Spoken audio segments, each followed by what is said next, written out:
as someone who was this is my first time in your offices, and I've spent a lot of time in a lot of very large companies and their corporate offices.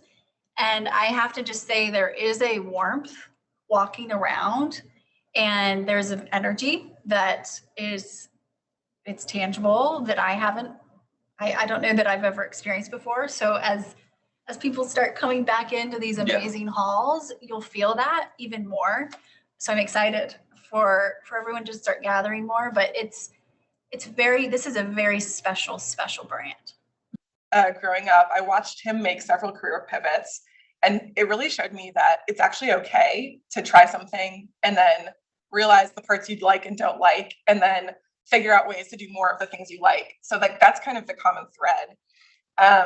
And so after I left agency life, which I knew was not for me because I didn't like not being able to actually like see things fully through all the way through the impacts to the business. There's a lot of like pitching great ideas and then the client telling you that they don't want to do your great idea. And then you have to go back to the drawing board. So anyway, so coming in-house really let me like feel that sense of ownership of that end-to-end idea or business practice or experience. And so when I started at Whole Foods, things were very different. The company started in 2005. The brand or the product was actually discovered by a buyer at Whole Foods in 2005. Our founder was out at a local juice shop, and our founder was sampling the product on whoever would take a sample, and in walked a buyer from Whole Foods. At the time, she had no idea. He sampled the product and absolutely loved it, was blown away, could not believe that the product did not contain dairy, and told our founder very plainly, if you can put this product into packaging and build a brand around it, we'll put it on the shelf at Whole Foods Market. And so that, is obviously core to our brand story. Those stories don't really happen very often these days. So the fact that we got started so early, I think, and also the fact that we're based here in Austin, I think have been very serendipitous. It's been very serendipitous from the start. So I would say number one is to ask for what it is you want. I see this time and time again with the people that I served when I was primarily an executive coach, and I see it with Renegade women.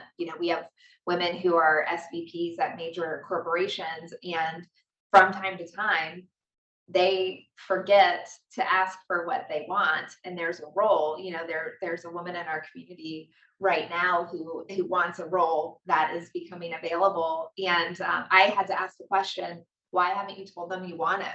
She wants to be recognized and selected, but she hasn't vocalized that she wants the role. So here the company is looking outside to interview people for this role, and they have somebody exceptional right there that wants it, but they don't know that.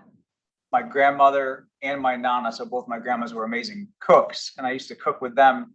My nana more on the baking side, my other grandmother more on the savory side.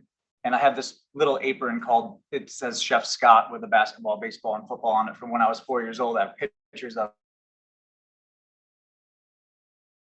Food Network was cool. This was before all the cooking shows and things like that. I just had a passion for food from my family.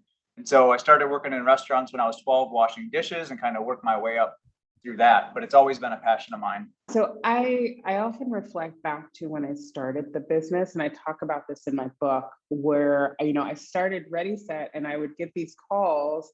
And they would be like, "Yvonne," and I'd be like, "Yes," and they'd be like, "We want you to come in." And I'd be like, "Yes," because I needed the money in the business. And they'd be like, "We want to, we're ready to talk about all these things. We want to talk about gender. We want to talk about unconscious bias. We want to," and almost every time this conversation, they would get to race and be like, "We want to talk about," and they could not even say the word race. Race isn't a bad word, right? Like it's a social it's a social construct that affects the way that we live our lives, right? Like it exists. It's okay to say the word, but they were afraid to say it.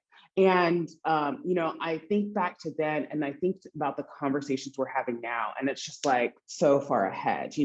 We're talking about things like intersectionality, which is like the overlapping marginalizations that people face. So like me as a Black woman,